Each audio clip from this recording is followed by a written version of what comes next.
ভগবানের কথা। দিন যত যাবে নতুন নতুন সিদ্ধান্ত, নতুন নতুন রুচিকর কথা শুনতে শুনতে যাবে। এই প্রকারে যারা আসবে শ্রোতা, মুখ্য শ্রোতা, অনুষ্ঠান বিশ্রামের পরে সবাইকে যতটুকু যা পারবে, যারা মহন্ত শান্তগণ এসেছেন, সাধু বৈষ্ণবগণ এসেছেন, তাদের অন্তত যতটুকু হয় প্রণামী দক্ষিণা দান করতে হয়, তা না হলে যজ্ঞ নিষ্ফল হয়। নিষ্ফল ঠিক হবে না, পূর্ণ ফলটা প্রাপ্ত হবে। পাঠের অন্তে গীতা, বিষ্ণু সহস্রনাম, গোপাল সহস্রনাম, এগুলো গীতা পারায়ণ, এগুলো পাঠ করাতে হয়। সামর্থ্য থাকলে যজ্ঞাদি করারও বিধান আছে, শান্তি যজ্ঞ। আসুন আমরা এবার ভাগবতের মাহাত্ম্যের বিশ্রাম হলো, আমরা এবার ভাগবতের প্রথম স্কন্ধের প্রথম শ্লোকের দিকে যাই। 6টি অধ্যায়ের মাহাত্ম্য আমরা আস্বাদন করেছি। সবাই একটু হাত জোর করে বসুন। ওম নমঃ ভগবতে বাসুদেবায়। ওম নমঃ ভগবতে বাসুদেবায়।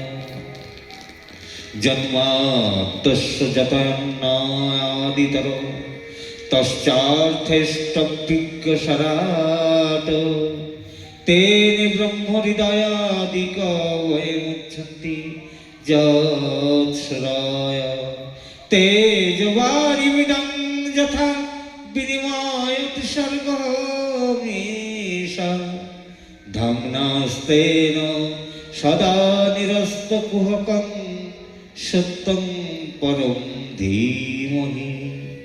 সত্যং পরম ধীমহি। দেখেছেন, ভাগবত মহাপুরাণের প্রথম শ্লোকে আমাদের সুখদেব প্রভু জানিয়ে দিলেন ভগবত প্রাপ্তির একমাত্র উপায় সত্য। ভগবত প্রাপ্তির একমাত্র উপায় হলো সত্য। যেখানে সত্য সেখানেই ভগবানের অবস্থান। সত্যং পরম ধীমহি। জন্মাদস্য যতন্নাদিতরস্তাশ্চৈত্র বিজ্ঞসৌরাট বলে, যিনি অজন্মা, জন্মরহিত, যিনি জন্ম নেন না, তার দ্বারাই জগৎ সংসার সৃষ্টি হয়। সেই অজন্মাকে, জন্মরহিত পুরুষকে তিনি হলেন পরব্রহ্ম, পরতত্ত্ব, পরমেশ্বর ভগবান, অনাদির আদি সর্বকারণের কারণ। তারই বন্দন করছেন। তারপরে বলছে কি, একমাত্র যদি তাকে প্রাপ্ত করতে হয় তাহলে কিভাবে পাওয়া যাবে? বলছে সত্যং পরম ধীমহি। তাহলে এই যে আমাদের বিভ্রান্তি হয়, কি বিভ্রান্তি? তেজবারিমিদং যথা বিনিময় ত্রিসর্গমিষা। তেজবারিমিদং যথা, রাস্তায় চলছি না, দেখবেন রৌদ্রে যখন আপনি পিচের রাস্তার উপর দিয়ে যাচ্ছেন, দূরে রাস্তায় দেখবেন জল জল দেখা যায়, রৌদ্রের সময় যায় না? অনেক দূরে দেখবেন পিচের রাস্তাটায় জল, আবার এগোচ্ছেন সামনে আরো জল, আবার কাছে যাচ্ছেন, ওখানে তো জল দেখছিলাম, জল তো নেই। মৃগতি, অর্থাৎ মায়া মরিচিকা।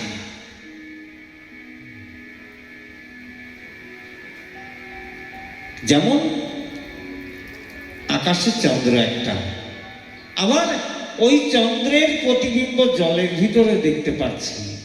আমরা জানি চাঁদ একটা, কিন্তু চাঁদের ওই যে প্রতিবিম্ব, আর আমাদের ভ্রান্তি তো ওই প্রতিবিম্বের দিকেই হচ্ছে।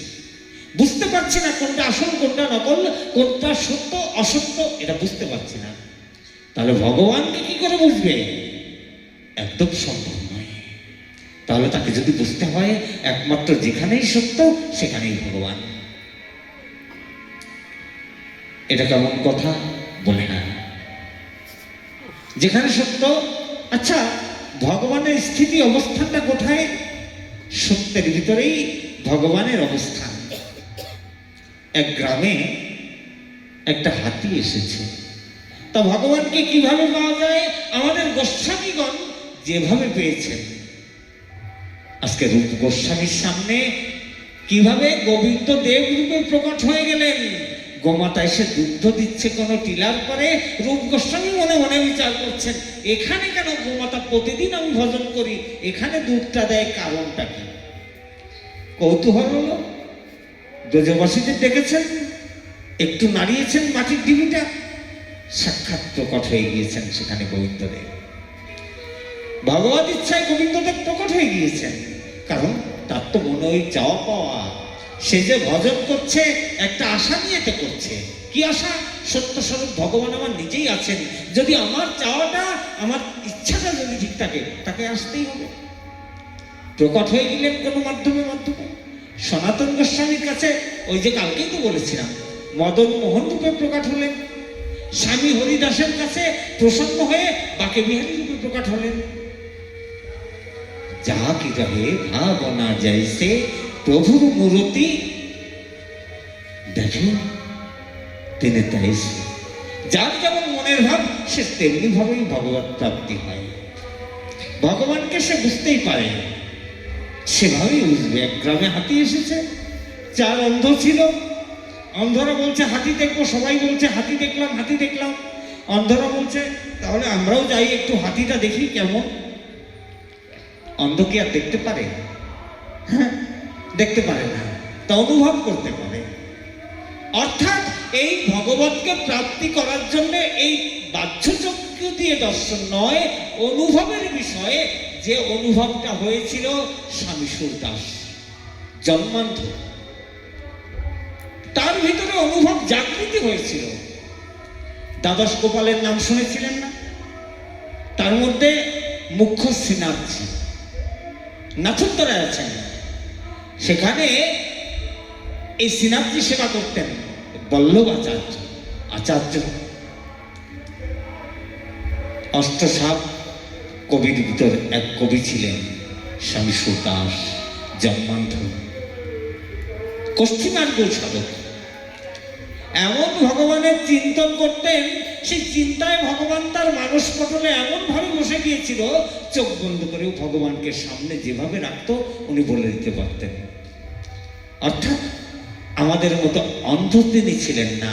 আমরা তো অন্ধ আছি চোখ থাকতে, আর ওনার ওই চোখ তো অন্ধ ছিল, দিব্য অন্তঃচক্ষু খুলে গিয়েছিল। তাই তো দেখছেন পরীক্ষা করছে। ঠাকুরের যে সিঙ্গার করে, তিনি অন্ধ হয়েও সিঙ্গারের পদ গান। একদিন বল্লভাচার্যের ছেলে মনে মনে বিচার করছে, আরে ও তো চোখে দেখে, না হলে যা যা দিয়ে সাজাই তাই তাই পদে গান গায়ে দেয়, কিভাবে গায়ে? পরীক্ষা করব। একদিন কি করেছে, ওই যে সেই পদ আছে, আজকে ঠাকুরকে কোনো বস্ত্রই পরায়নি, সিঙ্গার করে সাজগোজ কিছু করায়নি, পর্দাও দিয়ে রেখেছে, সামনে সুরদাস পদ গাইবে, সিঙ্গারের পদ। তখন কি হবে? বল্লভাচার্যের পুত্র বলছে, কি গো সুরদাস, পদ গাও ঠাকুরের সিঙ্গারে? বলছে না, আজকে কোনো গাইতেই পাচ্ছি না। বল্লভাচার্যের পুত্র মনে মনে বিচার করছে, গাইবে কি করে, আমি তো পর্দা দিয়ে রেখেছি, দেখতে পাচ্ছি না, গাইবে কি করে? এই গাও গাও। হাসছে সুরদাসজি, হাসছেন। আপনারা যদি কেউ যান, সুরদাসজির ভজন স্থলী, মহারাসস্থলী, শ্রীরাম বৃন্দাবন, রাধাকুণ্ডের তটে, গিরি গোবর্ধনের তটে, স্থানটির নাম চন্দ্র সরোবর, যেখানে আমার শ্রী গুরুপাদ পদ্ম এখনো অবস্থান করছেন। যেখানে মহারাসস্থলী বলা হয়েছে, ভগবান নিজেই ওই রাস করেছিলেন, সেখানেই তপস্যা করেছিলেন, সেখানেই ভাগবত সাক্ষাৎকার হয়েছিল। ধামে গেলে এসব জায়গায় ঘুরতে হয়, এখানে ওখানে ঘোরা নয়। হাসতে সুরদাস, গাও গাও। বলে মহারাজ, আমি গাইতে পারবো না তো ঠাকুরের পদ আজকে।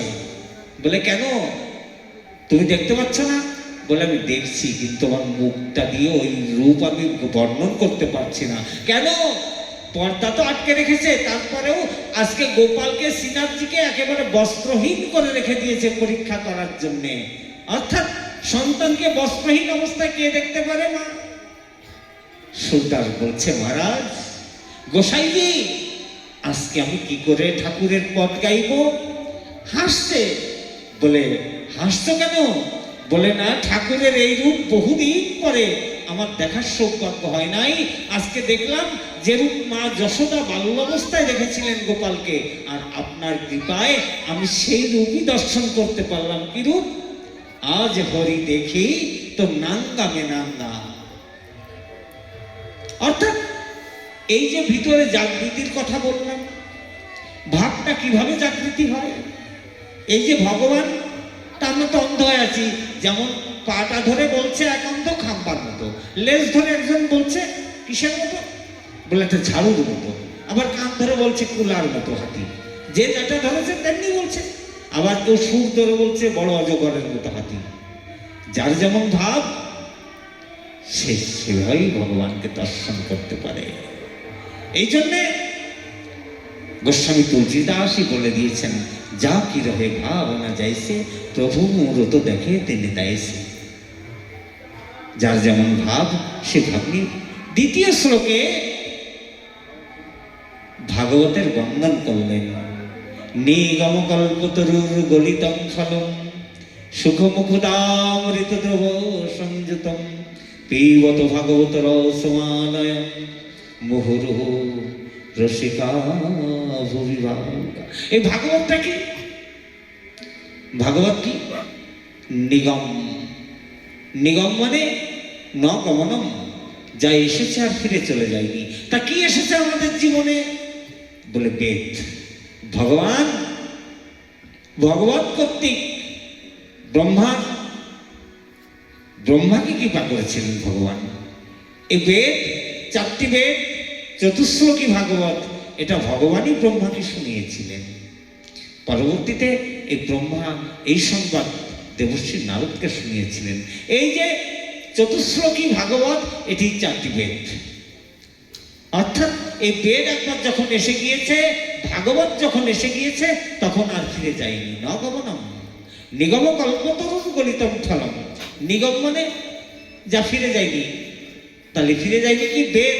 এই বেদরূপী কল্প বৃক্ষ বা এই বেদের সার, জিষ্ট, নির্যাস, এই ভাগবত একবার এসে গিয়েছে, আর তো ফিরে গেল না। তাই ফলটা কেমন?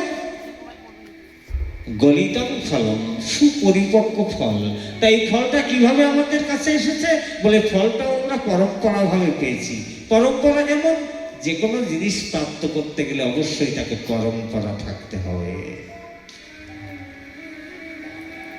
গুরু কর্তব্য আশ্রয় করতে গেলেও অবশ্যই পরম্পরাকে থাকতে হবে। কারণ আশ্রয় তত্ত্বটা বড় হিসাবের জিনিস। পরম্পরাহীন আমি, আমার পরিচয় নেই। কেন? আমার তো পরম্পরা নেই, পরিচয় নেই। অর্থাৎ এই পরম্পরাকে আশ্রয় করতে হবে। তাই পরম্পরা ধারায় এসেছে ভগবান থেকে। কে এসেছে? ব্রহ্মারূপী ডালে। ব্রহ্মারূপী ডাল থেকে এসে পড়েছে নারদরূপী ডালে। অর্থাৎ ডাইরেক্ট মাটিতে পড়ছে না। তাই ফলটা পরিপক্ক এবং ফাটেনি, গলেনি। কি হয়েছে? এমন কাদায় ডাল থেকে ডালে বেঁধে বেঁধে পড়েছে, তো পাকা টুসটুসে ফল নিচে। কিন্তু এই ফলের একটা কাজ ছিল। কি কাজ ছিল? সুখমুখদামৃত দ্রব সংযুতম। এই ফলটায় এই সুখ পাখি, দেখবে কোনো গাছে যদি ফল পাকে, পাখিতে যে ফলটা ঠোকায়, দেখবে সবচাইতে মিষ্টি ওই ফলটা হয় কিনা? পাখিতে মুখ লাগানো ফলটা মিষ্টি বেশি হয়। তা এখানে কোন পাখি মুখ লাগিয়ে দিয়েছে ভাগবতের উপরে? বলছে আমার ভগবানের 17তম অবতার ব্যাসদেব ভগবান থেকে আগত ব্যাস নন্দন রাধারানীর শিষ্য সুখদেব প্রভু। অর্থাৎ সেই সুখ পাখির ঠোঁট লেগে গিয়েছে সুখদেব প্রভুর ন্যায়। তাইতে পরমহংস সুখদেবের ঠোঁট লেগেছে মানে, পরমহংসের ঠোঁট লেগেছে মানে ওটা মিষ্টি বেশি হয়ে গিয়েছে। তবে এটা কিভাবে পান করতে বলেছে? বলে ধরো আর পান করো। এর ছিলকাও নেই, আঠিরও নেই, শুধু নাও। তা কিভাবে পান করবে? এই কর্ণে শ্রবণ করো আর হৃদয়ে ধারণ করো। পিবত ভাগবত রসমালয়ম। পান করো এই ভাগবত রূপী রস। কিভাবে? মুহুর্মুহু রসিকা ভুবিভাবুকা। রসিক হয়ে ভাবুক হয়ে, তা আমরা তো সুখদেব প্রভুর মতো রসিক হতে পারবো না, রাজা পরীক্ষিতের মতো ভাবুক হতে পারবো না।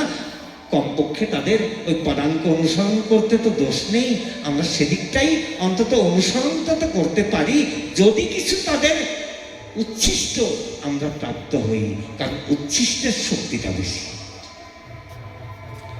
তৎপশ্চাৎ তৃতীয় শ্লোকে নরনারায়ণের বন্দন করা হয়েছে, ব্যাসদেবের বন্দন করা হয়েছে, ভাগবতী সরস্বতীর বন্দন করা হয়েছে, নরনারায়ণের বন্দন করা হয়েছে। কিভাবে করানো হলো তৃতীয় শ্লোকে? নারায়ণং নমস্কৃত্যং নরং চৈব নরোত্তমং দেবীং সরস্বতীং ব্যাসং ততো জয়মুদীরয়েৎ। নারায়ণের বন্দন করা হয়েছে, দেবী সরস্বতীর বন্দন করা হয়েছে, ব্যাসদেবের বন্দন করা হয়েছে, সুখদেব প্রভুর বন্দন করা হলো।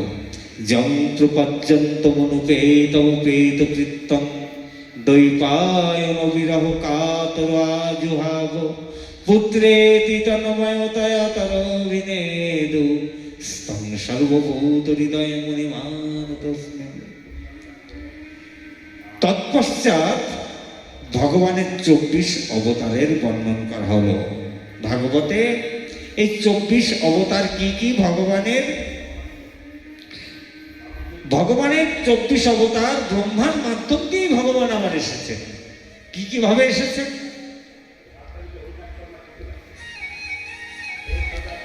ভগবানের প্রথম অবতার হলেন ব্রহ্মা কর্তৃক সৃষ্টি চতুর্ষণ। চতুর্ষণ কে কে? সনক, সনাতন, সনন্দ, সনত কুমার। এই চতুর্ষণ প্রথম সৃষ্টি। দ্বিতীয় সৃষ্টি কি বলছে? দ্বিতীয় সৃষ্টি বরাহ।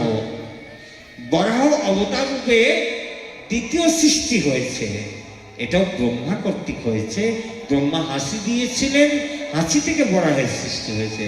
তৃতীয় অবতার নারদ, চতুর্থ অবতার নরনারায়ণ, পঞ্চম অবতার কপিল দেব। এই কপিল ভগবান যিনি নিজের মা দেবতীকে নিঃশ্রেয় মার্গের কথা, আধ্যাত্ম মার্গের কথা, সাংখ্য দর্শনের কথা উপদেশ করেছিলেন।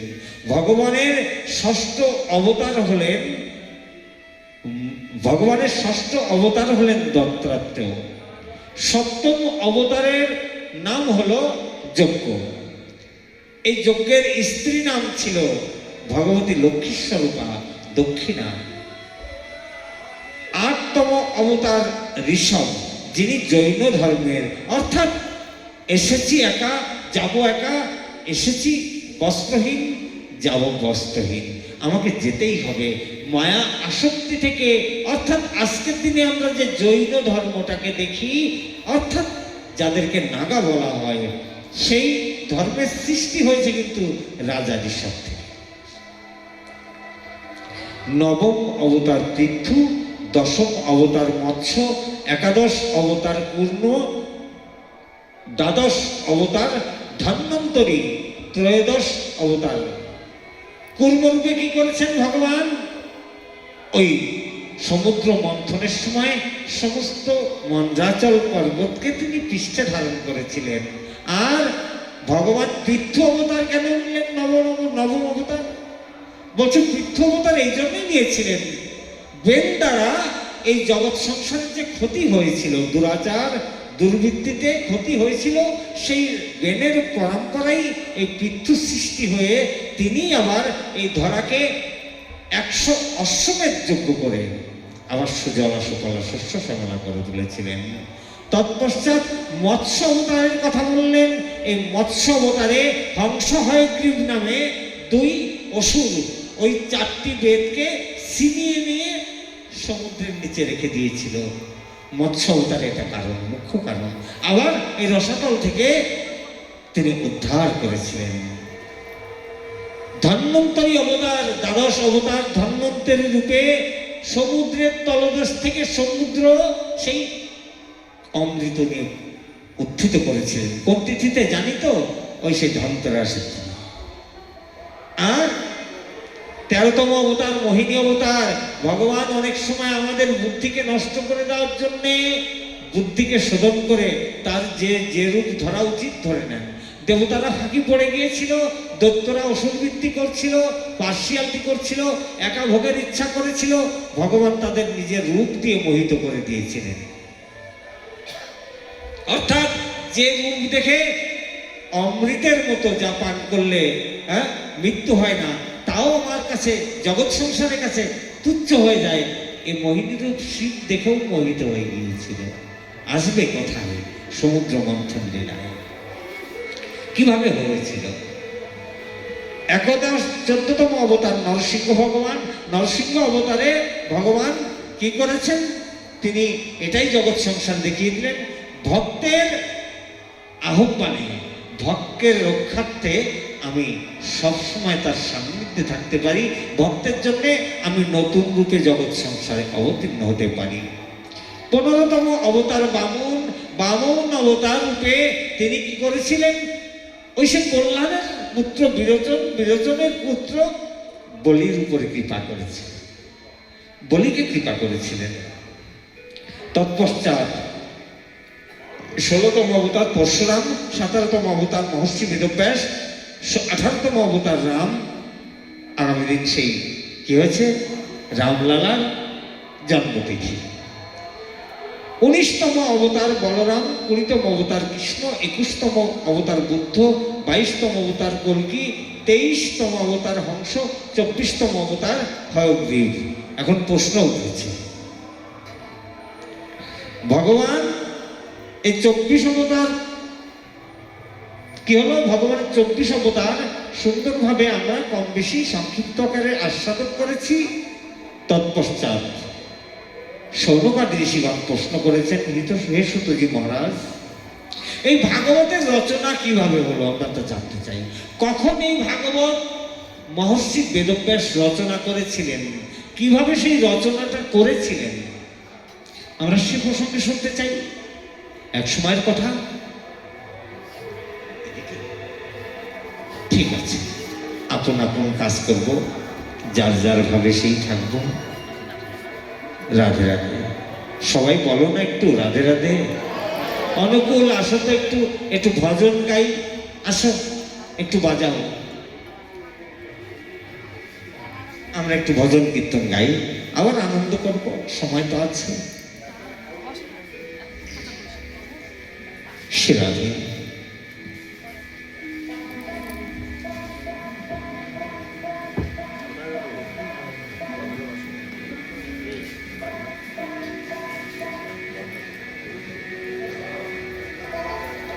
আচ্ছা, ওই গিরিরাজ কোথায়? ওই ছেলেটা কি ফোন করেছে? কীর্তনিয়া ট্রেন থেকে নামবে, তুমি নিয়ে আসবে, দায়িত্বটা তোমার। আমার ফোন বন্ধ।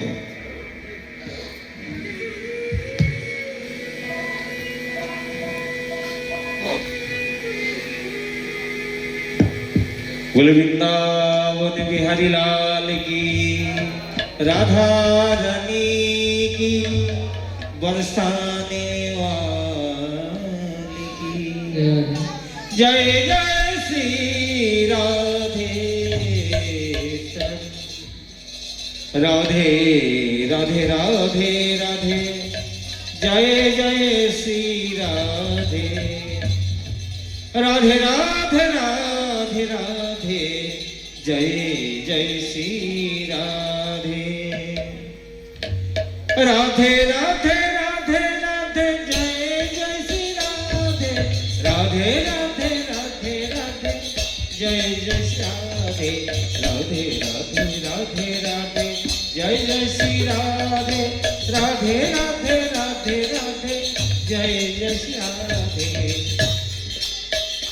मुझे दुनिया से नहीं कोई काम, मैं तेरा तू राधा राधा नाम।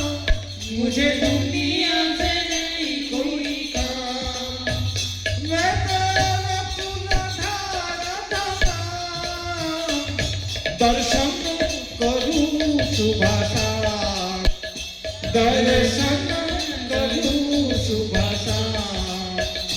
मेरे मन में तेरा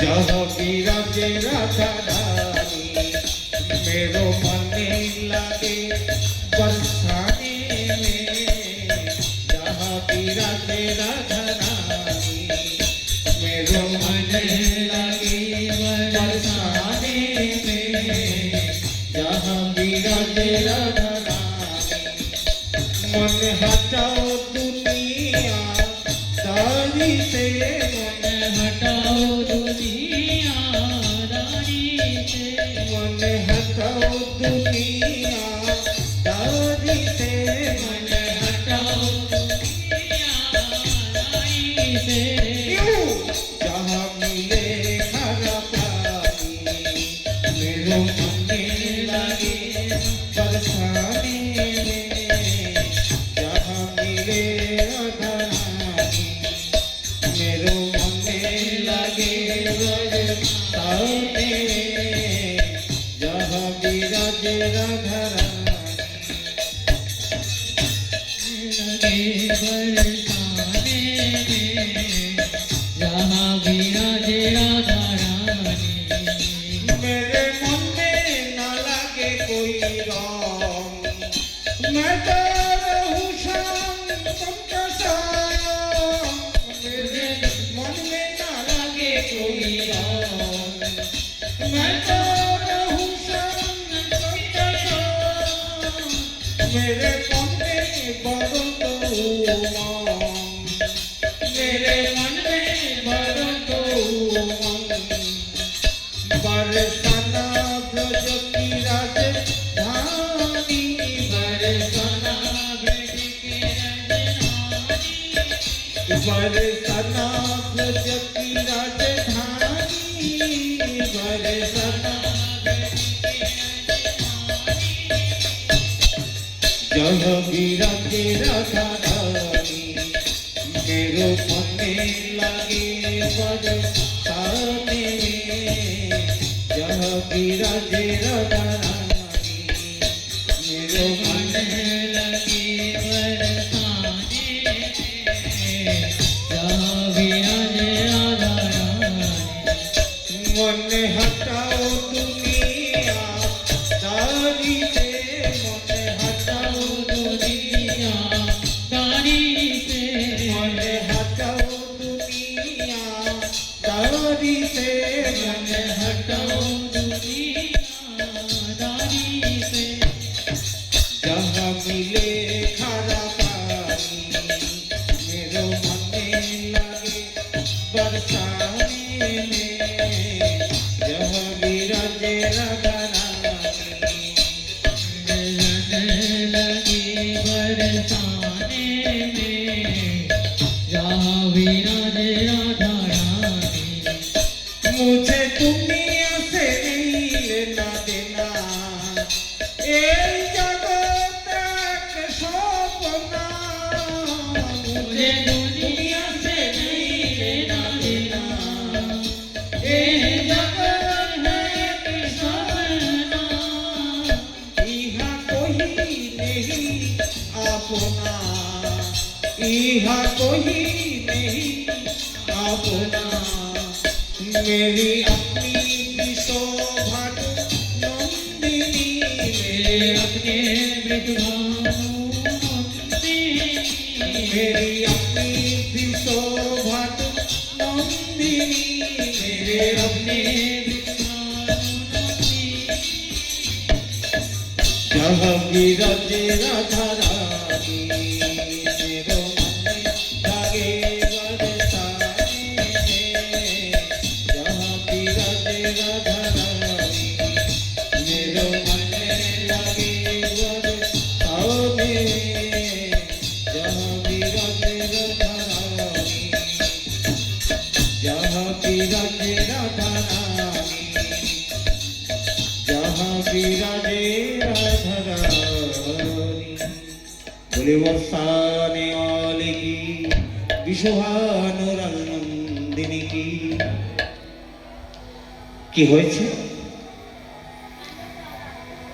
এত কিছু রচনা করেছেন দেবশ্রী মহর্ষি বেদব্যাস জগৎ সংসারের কল্যাণের জন্য কিন্তু মনে সুখ নেই। কেন সুখ নেই? অর্থাৎ কোনো কিছু করার পর সেই কার্য যদি পরিপূর্ণভাবে সম্পাদিত না হয় তখন চিন্তা থাকে যে কি করে নিজে সুখ পাবো। কেউ রান্না করেছে, তা যে রান্না করেছে নিজেই খেয়ে সুখ পাচ্ছে না, কি করে লোককে দেবে? তাই মনের দুঃখে মহর্ষি বেদব্যাস তার আশ্রম কোথায়, বদ্রিকাশ্রম, তার সন্নিকটে সাম্যপ্রাস নামক স্থানে একান্ত মনে বিষাদগ্রস্ত অবস্থায় বসে আছেন। তৎকালই সেখানে কি হয়েছে, দেবর্ষি নারদ এসেছেন। দেবর্ষি নারদ এসে বলছেন, হে বেদব্যাস, তোমাকে চিন্তাতুর দেখা যাচ্ছে, কিসের চিন্তা তোমার? দেবর্ষি, আমার চিন্তার কথা আর কি বলবো। জগৎ সংসারে হিতের জন্য, কল্যাণের জন্য কত কি রচনা করলাম। আচ্ছা, কি কি রচনা করেছো জগতের কল্যাণের জন্য? বলছেন 4 বেদ, 17 পুরাণ, শতাধিক উপপুরাণ রচনা করেছি, কিন্তু মনে শান্তি নাই, সুখ নাই। কি কি রচনা করেছো? বলছে একে একে সব বলে দিলেন। পঞ্চম বেদের কথাও বলে দিলেন। পঞ্চম বেদ কি? মহাভারত, ওটার কথাও বলে দিলেন। তাহলে তুমি কি করে শান্তি পাবে যতক্ষণ সেই যুগল কিশোর সরকারের লীলা কথা তুমি রচনা না করবে? ওই চতুর্বেদকে আশ্রয় করে, 4টি শ্লোককে আশ্রয় করে তুমি যতক্ষণ ভগবান শ্রীকৃষ্ণের লীলা কথা, ভগবানের ভক্তের লীলা কথা যতক্ষণ তুমি রচনা না করবে, কারণ ভগবানের মহিমা তখনই মাধুর থেকে মধুরতর হয়, মধুরতর থেকে সর্বোচ্চ মধুময় হয়ে যায়। কখন? ভগবানের ভক্তের মাধ্যমে ভগবানের প্রকাশ। ভগবানের মহিমা কার দ্বারা প্রকাশিত হয়? ওই ভগবানের ভক্তের দ্বারা। সরগোস্বামী প্রকাশ করেছেন, আর করেছেন বলে তো আজকে গোবিন্দ, গোপীনাথ, মদন মোহন, বাকে বিহারী, কতজনের কথাই আমরা, আমাদের কাছে আনন্দ লাগে। তাদের প্রকাশকে করেছে, ওই প্রকাশ তো ভগবানের ভক্তরাই করেছে। তাহলে এই ভক্ত ভগবান, ভাগবত কাকে বলা হয়? ভগবানের ভক্ত বা মহাজনদেরকেও ভাগবত বলা হয়েছে, আবার ভগবানকেও ভাগবত বলা হয়েছে। তাহলে যতক্ষণ তুমি সেই ভগবানের ভক্ত, ভগবানের লীলা কথা না রচনা করতে পারবে, বলে আমার তো সে যোগ্যতা নেই, কিভাবে আমি লিখবো? হে দেবর্ষি, আপনি সারাক্ষণ এত আনন্দ পান কি করে? এত আনন্দের উৎস কোথা থেকে এলো? বলে ওটা এসেছে ভগবানের লীলা কথা শুনে। বলে লীলা কথা শুনে আনন্দ পেয়েছেন? বলে হ্যাঁ। কিভাবে? বলে তার জন্য সৎসঙ্গ করতে হয়। সবকিছুর মূলেই একটা সৎসঙ্গ জোড়া আছে। যতক্ষণ মহৎ কৃপা, মহৎ পজরজ, মহতের হাত তোমার মাথার উপরে না যাবে, ততক্ষণ তুমি যতই মন্ত্রতন্ত্র যাই করো, মহতের সুদৃষ্টি না পড়া পর্যন্ত কোনো বদ্ধজীব সেখান থেকে বের হতে পারবে না, পারবে না, পারবে না। ভাগবত মহিমামৃত সিদ্ধান্ত দিয়ে গেলেন, বিভিন্ন শাস্ত্র সিদ্ধান্ত দিয়ে গেলেন। কারণ আমাদের ভজনটা তো মহাজনগতস্ব পন্থা। মহাজনগণ আমাদের যে পথ নির্দেশিকা, তারা যে যেভাবে ভগবানকে প্রকাশ করেছেন সেই পদ্ধতিতে আমরাও অনুভজন করব, আমরা সেভাবেই ভগবানকে প্রাপ্ত করতে পারি। তারা করে গিয়েছেন, দেখিয়ে গিয়েছেন, এভাবে চলো মহাজনগতস্ব। হে দেবর্ষি, আপনি এত আনন্দ পান কি করে? বলে একজন মেয়ে আনন্দটা হয় না। একজন মেয়ে আনন্দ পাইনি আমি। বলে একটা মন্বন্তর, একটা সৃষ্টি পার হয়ে গেল, একটা সৃষ্টি পার হয়ে গেল, একটা নতুন মন্বন্তরের সৃষ্টি হলো। এক মন্বন্তর আগে আমি সাধু সঙ্গ করেছিলাম। মন্বন্তর হয় কত জানেন তো? হ্যাঁ, মন্বন্তরের বিভাজন আসবে, কথাই আসবে। একটা মন্বন্তর অপেক্ষা করতে হয়েছে আমাকে সাধু সঙ্গ করার পরেও। বলে তাই হয়? বলে হ্যাঁ। বলে কিভাবে? বলে কিভাবে আমি সেই জ্ঞান প্রাপ্ত করতে পারি? দেবশ্রী নারদ বলছেন, যতক্ষণ তুমি ওই কৃপা না পাবে, মহৎ কৃপা না হবে, মহতের দৃষ্টি না পড়বে। বেদব্যাস বলছে, তা আপনি কৃপা করে আমাকে দৃষ্টি দান করুন, আপনি তো মহৎ, ভগবানের পার্শ্বদ মানে মহৎ। ভক্তি সূত্রের রচয়িতা দেবশ্রী নারদ, আপনি কৃপা করুন। আচ্ছা, আপনার ভিতরে কৃপা কিভাবে হলো দেবশ্রী, সেটা শুনতে চাই। দেবশ্রী নারদ বললেন, তাহলে হে মহর্ষি, সেই কাহিনী শোনো। পূর্ব জন্মে আমি ছিলাম এক দাসী পুত্র, নাম ছিল রামদাস। এক দাসীর সন্তান ছিলাম। সংসারে শুধু আমি, আমার মা। এক মন্বন্তর আগে, এক সৃষ্টি আগের কথা, আমি আর আমার মা। তাহলে আমরা বলি যে ভগবানকে এখন কথা শুনছি, এখনই পেয়ে যাব। লালসা থাকতে দোষ নেই, কিন্তু প্রাপ্তি এই জন্মেও হতে পারে। প্রাপ্তিটা এই জন্মেও হতে পারে যদি তোমার লালসার সঙ্গে সঙ্গে তোমার মনটাকে লাগিয়ে দিতে পারো। লালসা এখন আছে, একটু পরে লালসাটা থাকছে না। কেন থাকছে না? জৈসা সঙ্গ তৈসা রং। আমি যেমন সঙ্গে যাচ্ছি, ওখানে গিয়ে ওই যে মনটা চলেছে, একটু চিন্তন হচ্ছে। আবার এমন এমন জায়গায় চলছি, এমন এমন জায়গায় যাচ্ছি, সেখানে গিয়ে নতুন রূপ দেখছি, এটাকে ভুলে যাচ্ছি। মনে লেগেছে, কিন্তু আবার তো ভুলে যাই। ওই যে মায়ার সঙ্গ করতে করতে দোষ তো একটাই। হে বেদব্যাস, পূর্বজন্মে আমি এক দাসী পুত্র ছিলাম, নাম ছিল রামদাস। আমাদের এলাকায় চাতুর্মাস্য ব্রত পালন করার জন্য সাধু মুনির স্বয়ং এসেছিলেন। আমি খুব ছোট, 5 বছরের বালক। আমার মা দাসী বৃত্তি করে যা পেতেন, মা আমার দুজনের চলে যেত। কি হতো, তার ফাঁকে ফাঁকে মা একটু সেবা করেছিলেন। এই দেখো, সেবার কথা বলছি। এই যে ভাগবতীর কথাগুলো, বার্তাগুলো হচ্ছে, এ প্রত্যেকটা কথার ভিতরে কিন্তু নিজেদের অনুভব, অর্থাৎ জীবন। ভজনটা কি? ক্রমান্বয়ে নিজের ভিতরের দোষগুলোকে বিনাশ করে দিয়ে নতুনভাবে বেঁচে থাকাই ভজন। ভজন মানে মালা টেপা বা জপ করা নয়। জপটা থাকবেই, নিয়ম থাকতে হয়। কারণ জীবনটাকে যতক্ষণ তুমি নিয়ম, নদীতে নৌকাগুলো চলে, যে নৌকার দাঁড় নেই, দাঁড়বিহীন নৌকা কখনো একুলে গুতা খায়, ওকুলে গুতা খায়, রাডারলেস বোট। তা জীবনটা যদি রাডারলেস বোট হয়, তাহলে এরকম ঘাটে ঘাটে গোতা খাটা কয় জন্মে। আবার যদি কখনো সুন্দর ঘাটে, হ্যাঁ, কোনো সুন্দর আশ্রয় যেতে পারি, তার আগেতেই ঘুরছি ঘাটে ঘাটে, ঘাটোঘাট করছি। এই ঘাটোঘাটটা কি? ওই 84 লক্ষ জনই ভ্রমণ করছি।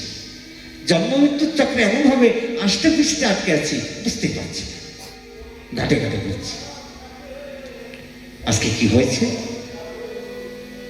শিরাতে অসুবিধা হচ্ছে না? অসুবিধা হচ্ছে না? বলো। অসুবিধা হচ্ছে না তো? বেশ,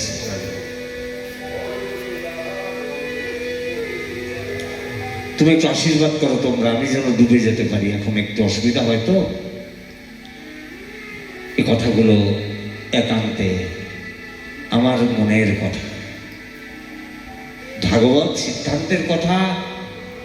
ভাগবত ভগবান মহাত্মের কৃপায় যতটুকু আস্বাদন হয়েছে, শ্রবণ কীর্তন জল সিঞ্চিত হয়েছে, তার ফলশ্রুতিতেই আজকে কথা। আমি পাঠক নই, আমি কোনো উপদেষ্টা নই। এ কথাটা আমার অন্তরঙ্গজনদেরই বলেছিলাম। আমি 7 দিনের কথা বলবো। আমরা নিজেকে বুঝতে চেষ্টা করব। যদি কিছু না বুঝি, প্রশ্ন করে রাখবো, লিখে রাখবো, পরে জেনে নেব। জীবনটাকে শুধরে নেব, ভজনের পথের দিকে এগোতে থাকবো। কমতিটা কিসে আমার? এখনো কেন প্রাপ্ত হচ্ছে না, এটাকে জানো, শুধরে না। শোনো হে মহর্ষি, আমাদের ওখানে সাধু মহাত্মারা এসেছেন। মা দাসী বৃত্তি করতে যায় আর ওই সেবা করে সাধুদের। তার সেবাটা কেমন? বলে জঙ্গল থেকে কাঠ কুড়িয়ে এনে দেয় সাধুদের রন্ধন করার জন্য। আর আমি ছোট, মা তো জঙ্গলে নিয়ে, আর সাধুদের সেবার জন্য গোশালা থেকে দুগ্ধ দহন করে এনে দেয়, তাদের জঙ্গল থেকে ফুল এনে দেয় পূজার জন্য। হলো, অনিচ্ছায় সেবা হচ্ছে, হচ্ছে না বাবা? বলছে সেবাটা ইচ্ছায় অনিচ্ছায় যদি হয়ে যায় ব্যাস তাহলেই তোমার কল্যাণ। সেবা হওয়াটা নিয়ে কথা, কোনো সেবাই বিফলে যায় না। তুমি কি করছো, আমি কি করছি, সেটা তো ভগবানই জানেন। আজকে মা আমাকে সাধুদের তাঁবুতে বসিয়ে রেখে যেতেন, আবার সন্ধ্যার সময় মা ফিরে আসতেন গোশালা থেকে দুগ্ধ নিয়ে, সাধুদের কাঠ নিয়ে, কাজের ফাঁকে ফাঁকে। আমি 4টি মাস সাধু সঙ্গে ছিলাম। সাধু সঙ্গে থেকে আমি এমন আচরণ শিখলাম, কি শিখলাম, প্রতিদিন দেখতাম প্রবুদ্ধ সাধুগণ সকালে উঠে ভজনে বসে গিয়েছেন, কনিষ্ঠ যারা সাধুরা আছে তাদের সহযোগ করছে, তাদের সেবা করছে। ভগবান বলে বসে থাকছে না, ওই সাধুদের কাছে গিয়ে সাধুদের সুখ সম্পাদন করছে। কেন? সাধুরাই তো ভগবানের ঠিকানা জানে, তাই যারা জানে তাদের সেবাটা করি। ভগবান তো বলেছেন অহং ভক্ত পরাধীন, আমি বৈষ্ণবের অন্তরে থাকি। তাহলে ওই বৈষ্ণবদের যদি সেবা করা হয়, সাধুদের যদি সেবা করা হয়, সাধুর যদি কৃপা দৃষ্টি পড়ে, কখনো যদি সাধুর পদরজ মস্তকে লেগে যায়, শিরে লেগে যায়, যদি কখনো সাধুর পদদক এক বিন্দু শিরে সিঞ্চিত হয় বা উদরে প্রবেশ করে, অথবা একটুখানি সাধুর উচ্ছিষ্ট, আমরা একটুখানি সাধুর উচ্ছিষ্ট, প্রকৃত বৈষ্ণবের উচ্ছিষ্ট আমাদের কাছে এসে যায়, এই 3টি জিনিস তো ভজনে পথের এগোনোর বল। মন, প্রাণ, চিত্ত নির্মল হতে থাকে। আমি সাধু সেবা করতে লাগলাম, পাঠ শুনতাম, কনিষ্ঠ সাধুরা যা করতো আমিও সাধুদের ঘর তোর গুছিয়ে দিতাম, তাদের ভজনের আসন গুছিয়ে দিতাম, তাদের জল এনে দিতাম। আর কি করতাম, সাধুরা উঠে গেলে, সাধুরা যেখানে হেঁটে যেত দেখতাম কনিষ্ঠ সাধুরা তার উপর দিয়ে গড়াগড়ি দিচ্ছে, পায়ে হাত দিচ্ছে না, ওই ধুলির উপরে গড়াগড়ি লুটোপুটি খাচ্ছে। আর তাদের চরণের যে ধুলিকণা দেখতাম, একসময় সেই চরণের ধুলিকণা আর তাদের উচ্ছিষ্ট খেতে খেতে আমার মনটা কেমন হয়ে গেল, কিছুই ভালো লাগে না। 4টি মাস অতিবাহিত হয়ে গিয়েছে, সাধুরা চাতুর্মাস্য ব্রত শেষ করে চলে যাবে, আমার কান্না পেটে লাগলো। আমি সাধুদের বললাম আমাকে নিয়ে চলুন। সাধুরা বলছে কি বাবা রামদাস, তুমি এখন যাবে কি করে, ছোট? বলে না, আমার আর ভালো লাগছে না। এই হলো সাধু সঙ্গের প্রভাব, মহৎ কৃপা, মহৎ পদদক, মহতের উচ্ছিষ্ট, মহতের পদরজ, এর প্রভাব। 4 মাসেই দেহটা, জীবনটা বদলে গেল। 4 মাসেই পুরো জীবনটাই বদলে গিয়েছে। এটাই ভাবে যদি কখনো, এই জন্য বলছি না, যদি কখনো মহতের দৃষ্টি পড়ে। আমি ভক্ত হলাম। সাধুরা বলল রামদাস তুমি ছোট, তৎপশ্চাৎ তুমি যেতে পারতে, তোমার মার তো আর কেউ নেই। মাতৃঋণ আছে, জন্ম নেওয়ার পরে আমাদের অনেক ঋণ আছে, দেবঋণ, ঋষিঋণ, মাতৃপিতৃঋণ, নৃঋণ, একটা শুকরের প্রতি ঋণ আছে, একটা কাকের প্রতি ঋণ আছে। কাক মুখ দিয়ে একটা নোংরা নিয়ে তো চলে গেল, সাফাই করলো, একটা শুকর ড্রেন সাফাই করে দিচ্ছে, বরাহ যাকে বলা হয়, ইন্দ্রি। তাহলে এতদিন এক ফোঁটা মায়ের দুধের ঋণ, এটাও শোধ করার সামর্থ্য আমাদের নাই, কি করে করব? তাই হে রামদাস, যতদিন তোমার মা আছে মায়ের সেবা করো, যখন মা থাকবে না তখন তুমি আমাদের কাছে চলে যাও। চলে গিয়েছে, যখনই সাধুরা চলে গিয়েছে, সাধুদের বিহনে, সাধুদের বিরহে রামদাস কাঁদতে থাকে সারাক্ষণ।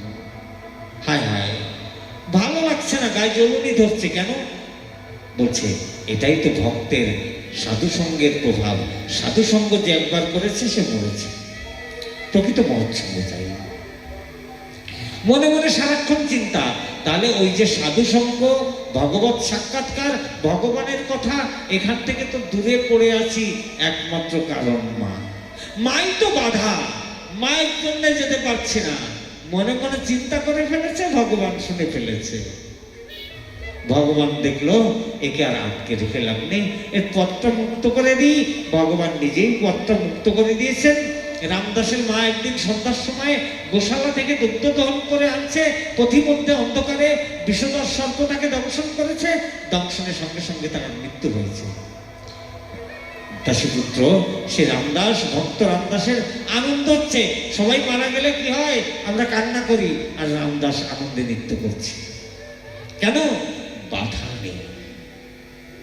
এখানেই তো সংসার আর বন্ধন মুক্তির কথা বিস্তার ভাবে জানা গেল। বন্ধন কিসের? এই বন্ধন তো সংসারে অর্থাৎ মায়ার, আর মুক্তি কিসে? অর্থাৎ সাধু এবং ভগবত তত্ত্বের সঙ্গে সাক্ষাৎকার এবং মিলনটাই মুক্তি। তুমি যে কর্মই করো, তোমাকে কিছু না কিছু করতে হবে। ধাম নিষ্ঠা, নাম নিষ্ঠা, সেবা নিষ্ঠা। তোমাকে সেবক হতে হবে, ধামের প্রতি রুচি হতে হবে।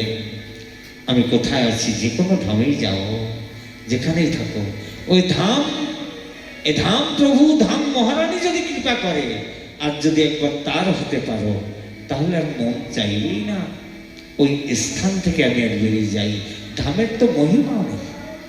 নাম, নাম প্রভুর যদি কৃপা হয়ে যায়, নামে যদি রুচি হয়, আর নাম নামে অভেদ তত্ত্ব চিন্তা করে শুধু মালা ঘোরানোটাই নয়, এই মালাটা কিন্তু রাসমণ্ডল চলছে, থলির ভিতরে আছে, ওটা দেখানোর জিনিস নয়। ভগবান 108 গোপী মঞ্জুরি নিয়ে নিত্য বিহার করছেন, হ্যাঁ, লীলা চলছে। লীলাটা যেমন হাতে চলবে, তেমনি এই মানুষে জাগিয়ে নেওয়ার নামই জপ। আজকে এক সময় মায়ের অন্ত্যেষ্টিক্রিয়া করে রামদাস চলে গিয়েছে সাধুদের কাছে, সাধুদের আস্থানে গিয়েছে, সাধুরা ভজনের উপদেশ করেছে, তাকে পথ নির্দেশ করেছে, তাকে ইক্ষিত করেছে, অর্থাৎ ইক্ষণ করেছে, দীক্ষা দিয়েছে। তার দেহটাকে পরিবর্তন তো সাধুসঙ্গ। একটা শাস্ত্রে আমি দেখেছি, বলছে যদি কোনো ব্যক্তি 3 দিন প্রকৃত সাধুসঙ্গ করতে পারে, তার